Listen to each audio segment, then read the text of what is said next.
মৰমৰ ছাত্ৰ-ছাত্ৰীসকল এমস্কা চেনেললৈ তোমালোকক স্বাগতম জনাইছো। আজি আমি ক্লাস 10 বাস্তৱ সংখ্যাৰ অনুশীলনী 1.4 ৰ কোৱেশ্চন নম্বৰ 2 পৰা অংককেইটা সমাধান কৰিম। ভিডিওটো ভাল লাগিলে চেনেলটো সাবস্ক্ৰাইব কৰি দিবা আৰু লাইক কমেন্ট শেয়াৰ কৰি দিবা। যদি ইয়াৰ আগৰ ভিডিওটো চোৱা নাই তেনেহলে মই ইয়াতে সোঁফালে ওপৰত আই বাটনৰ লিংকটো দি দিম আৰু মোৰ চেনেলত প্লেলিষ্ট ক্ৰিয়েট কৰা আছে, তাতে যে সিৰিয়ালি ধুনীয়াকৈ ভিডিওবোৰ চাব পাৰিবা তোমালোকে। এতিয়া চোৱা কোৱেশ্চন নম্বৰ 2 ত কি কৈছে, ওপৰৰ প্ৰশ্নত একত দিয়া, দ্যাট মিন্স কোৱেশ্চন নম্বৰ 1 যে আমি সলভ কৰিছো এৰ আগৰ ভিডিওটোত তাতে 10টা কোৱেশ্চন আছিল না, যিবোৰ পৰিমেয় সংখ্যাৰ পৰিসমাপ্ত দশমিক বিস্তৃতি আছে। এক নম্বৰ কোৱেশ্চনত কৈছিল তুমি তাৰ পৰা উলিয়াব লাগে যে কোনবোৰৰ দশমিক বিস্তৃতি পৰিসমাপ্ত বা হাবদি আৰু কোনবোৰ পৌনঃপুনিক দশমিক। তাতে আমি যিকেইটাত পৰিসমাপ্ত দশমিক বিস্তৃতি পাইছো সেইকেইটা কোৱেশ্চনৰ কি কৰিব লাগিব, দশমিক বিস্তৃতিবোৰ লিখিব লাগিব। তোমালোকৰ পৰীক্ষাত আহিলে কিন্তু এনেকে প্ৰশ্ন নম্বৰ 1 ত নিদিয়ে, ডাইৰেক্ট কোৱেশ্চনটো দি দিব। যি কি নহওক ইয়াতে এনেকুৱা দিছে। সো আমি কিমান নম্বৰত পাইছিলো পৰিসমাপ্ত দশমিক বিস্তৃতি হেকেটা মই লিখি দিছো ইয়াতে। এই কোৱেশ্চন নম্বৰত পাইছিলো আমি 1 ৰ 1 ত পাইছিলো, 2 ত পাইছিলো, 4 ত পাইছিলো, 6 ত পাইছিলো, 8 ত আৰু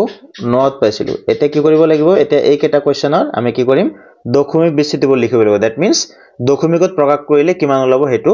লিখিব লাগিব। একেবাৰে সহজ, চাবা মই কেনেকুৱাকৈ কৰো। So first আমাৰ কোৱেশ্চনটো আছিল 1 নম্বৰত আছিল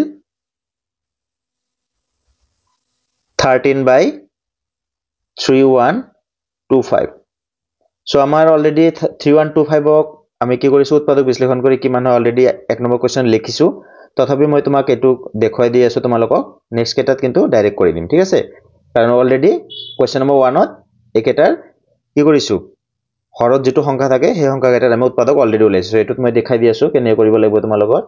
পৰীক্ষাত আহিলে কিন্তু তোমালোকে এনেকে কৰি দিব লাগিব, ভাঙি দেখুৱাই দিব লাগিব। সো তোমাৰ এটো 5 এ দি যায়, 5 এ দি গলে এটো হ'ব 6 বাৰ 5 × 30, 1 12, 5 × 10, 2 12, 25 হয় না। আকৌ 5 এ দি যাব, এটো কিমান বাৰ যাব, 125 বাৰ যাব। 5 এ দিলে 5 25 × 125 আৰু 5 এ দিলে 5 5 × 25। এটা চোৱা 1 2 3 4 5টা 5 পাইছো। সো ওপৰত কিমান আছে 13, তলত হল 5 to the power 5। এটা চোৱা যেহেতু দশমিকত প্ৰয়োগ কৰিব লাগিব, তুমি কি কৰিবা, একেবাৰে সহজ। ইয়াতে কি পাইছা তুমি 5।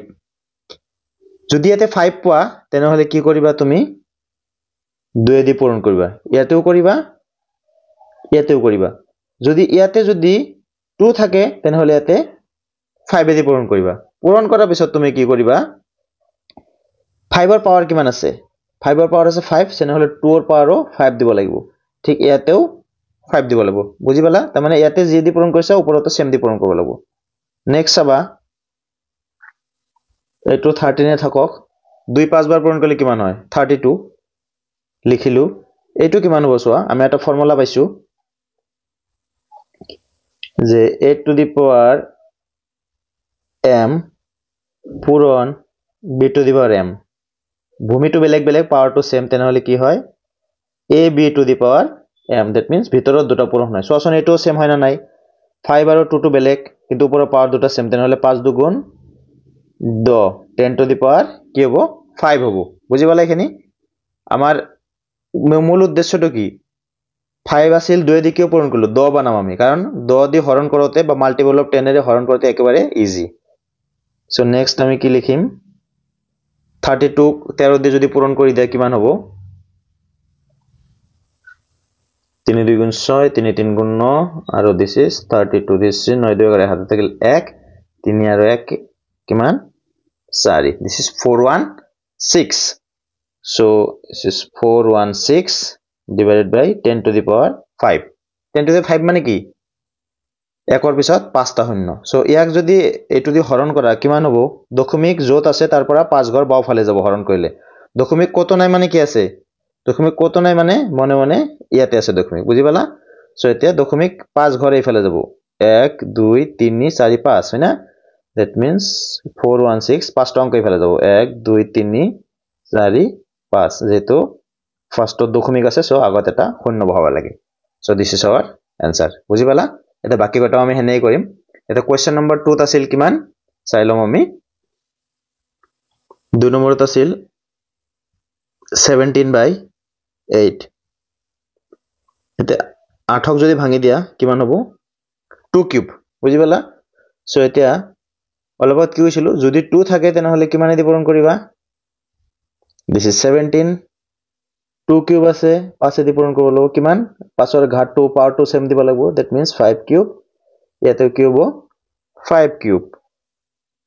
সো তলত কি হ'ব 5 দুগুণ 10 that is 10 কিউব 5 5 গুণ 25 5 25 গুণ 125 17 into 125 125 ক 17 দিয়ে পূৰণ কৰি চোৱা তেনেহলে কিমান পাবা 2125 তোমালে পূৰণ কৰি চাবা this is 10 কিউব এতিয়া এটুক যদি 10 কিউব that is 1000 দি হৰণ কৰা কিমান হ'ব 0.3 ঘৰ বাও ফালে আহিব that means কিমান হ'ব 2.125 বুজি পালা এতিয়া আমি নেক্সট কি আছিল আমাৰ 4 নম্বৰত পাইছিলো হাবদি হয়না তেনেহলে 4 নম্বৰটো কৰিব লাগিব এটা 4 নম্বৰটো কৰিম আমি সো 4 নম্বৰত আছিল 15/1600 সো 5 দি কাটি দিয়া 3 বাৰ যাব 5 দি কাটি দিয়া এটো হ'ব 320 so this is 320 এটো মই দেখাই দি আছো 320 যদি কৰা 2 দিলে 16 দুগুণ 32 160 2 দিলে 8 80 2 দিলে 40 2 দিলে 20 2 দিলে 10 আৰু 2 দিলে 5 কেটা পালো 2 1 2 3 4 5 6 আৰু এটা 5 হয়না so this is 3 2 to the power 6 into 5 so আসুন এতে এটা বস্তু হয়ে আছে কি 2 আৰু 5 দুটাই আছে খালি কি কৰিব লাগিব পাৱাৰ মিলাব লাগিব হয়না সো এটা পাৱাৰটো মিলাম আমি এতে সো পুরো 3 আছে 2 to the power 6 এতে 5 এটা আছে 6 বনাবৰ কাৰণে কি কৰিব লাগিব 5 to the power 5 দি পূৰণ কৰিব লাগিব তেনেহলে ইয়াতে 5 to the 5 দিছো এক্সট্ৰা ইয়াতেও দিব লাগিব সো ওপৰত যদি পূৰণ কৰা 5 to the power 5 5 বাৰ পূৰণ কৰি 3 ৰ লগত যদি পূৰণ কৰি দিয়া এটো পাবা তুমি 9375 তোমালৈ কৰি চাবা সো 2 to the power 6 পূৰণ 5 to the power 6 is equal to কিমান হ'ব তলত হ'ব 10 to the power 6 ওপৰত হল 9375 সো এটো যদি হৰণ কৰি দিয়া কিমান হ'ব 9375 দশমিক কি 6 ঘৰ বাওফালে আহিব 1 2 3 4 5 6 ইয়াতে বহিব সো হৈ গেল এটা নেক্সট আমাৰ কি আছিল 6 নম্বৰটো পাইছিলো হয়না এনেকুৱা তো এটা 6 নম্বৰটো চাম আমি সো কোৱেশ্চন নম্বৰ 6 ত আছিল এটো 23/2 কিউব into 5 স্কয়াৰ সো একেবাৰে সহজ যেতে ইয়াতে মিলি আছে 2 আৰু 5 জাস্ট পাৱাৰ কেটা মিলাব লাগে সো 23 2 কিউব আছে হয়না 3 2তকে বেছি that means এটোৰ সমান কৰিব লাগিব সো আমি কি কৰিম 5 স্কয়াৰ আছিলে আৰু এটা 5 দি পূৰণ কৰিলে 5 কিউব হ'ব সো এটা 5 দি পূৰণ কৰিছো মানে কি এটো এক্সট্ৰা সো এক্সট্ৰা 5 টো ইয়াতে দিম বুজি পালা সো আমি কি কৰিম সো into 5 সো উপৰত কিমান হ'ব 3 5 গুণ 15 5 হাত থাকিল 1 5 2 গুণ 10 আর 1 11 উপৰত হ'ব 115 তলত কিমান হ'ব this is 2 cube into 5 cube that means উপৰত আছে 115 তলত হ'ব 10 কিউব that means দশমিক 3 ঘৰ বাও পিনে আহিব so this is 115 1 2 3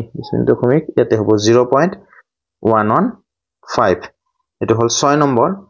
সো আৰু এটা আছিল আমাৰ 8 টো আছিল 9 টো আছিল ইয়াতে কৰিব পাৰিম আমি সো ইয়াতে কৰি দিও আমাৰ 8 আছিল 8 হত আছিল 6/15 8 হত আছিল 6/15 3 দি কাটি দিয়া 3 2 গুণ 6 3 দি কাটিলে 3 5 গুণ 15 so this is 2/5 যেটো 5 আছে আমি 2 দি পূৰণ কৰিম বুজি পাইছা 2/5 আছিল 5 আছে 2 দি পূৰণ কৰিলো 2 ইয়াতে দিছো মানে এটো পাৱাৰ 1 পাৱাৰ সেমে আছে তেনে ওপৰত 2 দিব লাগিব so 2 2 গুণ 4 5 2 গুণ 10 that means কিমান হ'ব 0.4 আৰু এটা আছে এটো পৰ্যন্ত আমি কৰি দিব পাৰিম so আৰু এটা আছিল কোৱেশ্চন নম্বৰ 9 9ত কি আছিল 35/50 35/50 পাঁচে দিয়া 5 7 গুণ 35 পাঁচে দিয়া 5 2 গুণ 5 10 গুণ 50 সো 7/10 এটো হয়ে আছে কিমান হ'ব 0.7 হৈ গেল এতে আমি next question that is question number 3 লৈ যাম এটা সোয়া question number 3 ত কি দিছে তলৰ বাস্তৱ সংখ্যাবোৰৰ ইয়াত দেখুৱা ধৰণে দশমিক বিস্তৃতি আছে প্ৰতিটো ক্ষেত্ৰতে ই এটা পৰিমেয় হয় নে নহয় সিদ্ধান্ত লওয়া ফাৰ্স্ট কি কৰিব লাগিব পৰিমেয় হয় না পৰিমেয় নহয় এটো সিদ্ধান্ত কৰিব লাগিব নেক্সট যদি ই পৰিমেয় আৰু p/q আৰ্হিৰ তেন্তে ইয়াৰ কিউৰ মৌলিক উৎপাদীকৰণৰ বিষয়ে কি ক'ব পাৰিবা লিখা সোয়া question number 1 ত আছে 43.123456789 বুঝি পাইছা তেনলে এটো কি এটো এটা পরিসমাপ্ত দশমিক বিস্তৃতি আৰু পৰিসমাপ্ত দশমিক বিস্তৃতিবোৰ কি হয় পৰিসমাপ্ত দশমিক বিস্তৃতিবোৰ হয় পৰিমেয় সংখ্যা আৰু পৰিমেয় সংখ্যা যদি পৰিসমাপ্ত দশমিক বিস্তৃতি হয় তেনেহলে তাৰ কিউৰ মৌলিক উৎপাদীকৰণত কি থাকিব 2 to the power n into 5 to the power m আৰ্হি হয় হেনা অলৰেডি আমি পাইছো এটো আগৰ অংকবিলাকত সো এনেকে লিখিম সো এটো আমি কি পালো যে প্ৰদত্ত সংখ্যাটো পৰিমেয় কিয়নো ইয়াৰ দশমিক বিস্তৃতি কি পৰিসমাপ্ত আৰু যেহেতু এটো পৰিমেয় সো এক p/q আকাৰতো প্ৰয়োগ কৰিব পাৰাই যাব কিন্তু কৈছে কিউৰ মৌলিক উৎপাদীকৰণৰ বিষয়ে আমি কি ক'ব পাৰিম লিখা সো যেহেতু এটো আমাৰ পৰিমেয় সংখ্যা আৰু কি দশমিক বিস্তৃতি পৰিসমাপ্ত সেই কাৰণে কিউৰ মৌলিক উৎপাদীকৰণত আমি কি পাম 2 to the power n into 5 to the power m আৰ্হি question number 1 ত পাইছো আমি বৰ সো এনেকে লিখি দিম পৰিসমাপ্ত আৰু কিউৰ খুব বেছি লিখাৰ প্ৰয়োজন নাই এখিনি লিখিলে হ'ব মই যিখিনি লিখি দিছো এখিনি লিখি দিলে সাফিসিয়েন্ট আৰু কিউৰ মৌলিক উৎপাদীকৰণ 2 to the power n into 5 to the power m আৰ্হিৰ বাস this much is enough এটা next question that is question number 2 to sum আমি সো 2 নম্বৰটো কেনেকৈ আছে 0.120 মন কৰিবা প্যাটাৰ্নটো চাবা 120 1200 এতে এটা শূন্য বাঢ়ি গৈছে 12300 এতে আৰু এটা শূন্য বাঢ়ি গৈছে 1260 আৰু এটা শূন্য বাঢ়ি গৈছে আৰু dot dot this that means continuous হয়না continuous কিন্তু কি নহয় পৌনঃপুনিক নহয় যদি continuous আৰু পৌনঃপুনিক হলে হয় হেতু পৰিমেয় সংখ্যা হলে হয় যেহেতু continuous আৰু পৌনঃপুনিক নহয় পৌনঃপুনিক মানে এটা বা দুটা বা সেম প্যাটাৰ্নটো কি হ'ব বাৰে বাৰে ৰিপিট হ'ব এটা তো সেম প্যাটাৰ্ন ৰিপিট হোৱা নাই সো এনেকা সংখ্যাবোৰক কি বুলি কোৱা হয় অপৰিমেয় বলা হয় সো আমি এনেকে লিখিম সো এটো আমি মুছি দিলু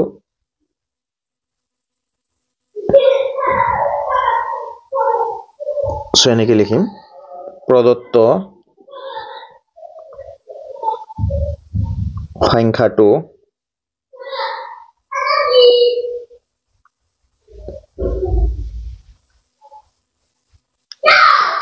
অপৰিমেয় সংখ্যা কিয়নো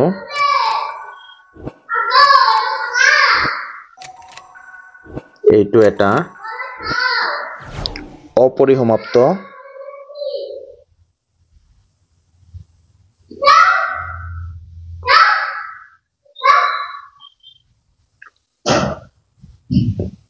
আৰু অপৌনঃপুনিক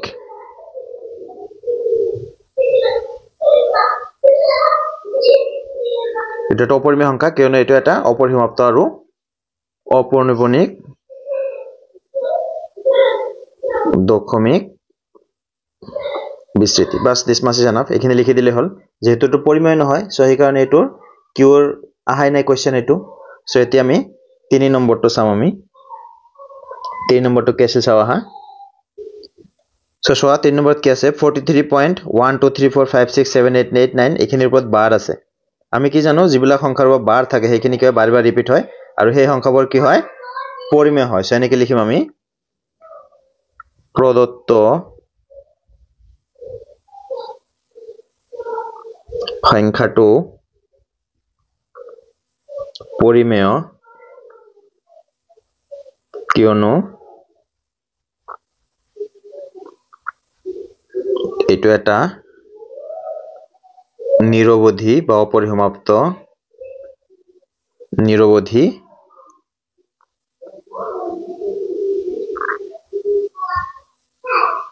পৌনঃপুনিক দশমিক বিস্তৃতি আৰু যেহেতু এটো পৌনঃপুনিক দশমিক বিস্তৃতি আৰু পৰিমেয় সংখ্যা সো সেই কাৰণে ইয়াক p / q আকাৰত ডেফিনেটলি প্ৰয়োগ কৰিব পৰা যাব আৰু এনেকুৱা হলে আমি কোৱেশ্চন নম্বৰ 1 তে পাইছো q যেটো থাকে q ৰ মৌলিক উৎপাদকীকৰণ কেনেকৈ হয় হাবদি হলে মন কৰিবা কনফিউজ নহব হাবদি হলে 2 to the power n into 5 to the power m আহি ৰব আৰু যদি হাবদি নহয় তেনহলে কি হ'ব তাত 2 আৰু 5 ৰ বাহিৰে কি থাকে বেলেগ উৎপাদক থাকে 2 3 4 5 যি মান 3 7 11 যি কোনো থাকিব পাৰে কিন্তু 2 আৰু 5 ৰ বাহিৰে যি কোনো এটা থাকিবই সো এনেকৈ লিখিম আমি সো কি লিখিব এনেকৈ ইয়াত q ৰ মৌলিক উৎপাদকীকৰণত 2 বা 5 ৰ বাহিৰত অন্য উৎপাদক থাকিব বা এনেকৈ লিখিলো হ'ব ডাইৰেক্ট ইয়াত q ৰ মৌলিক উৎপাদকীকৰণটো 2 to the power n into 5 to the power m আৰহিৰ নহয় এটোই বেস্ট হয় মই যেটো লিখি দিছো সো মৰমৰ ছাত্ৰ-ছাত্ৰীসকল ভিডিওটো ভাল লাগিলে চেনেলটো সাবস্ক্ৰাইব কৰিবা আৰু নিজৰ সহপাঠীৰ লগত শেয়াৰ কৰিবা তোমালোকে লাইক কমেন্ট কৰিবা তোমালোকৰ একৰকট লাইক কমেন্ট মোক এনেকুৱা আৰু ভিডিও বনাবলৈ অনুপ্ৰেৰণা যোগায় thank you for watching this video next ভিডিওত আকৌ লগ পাম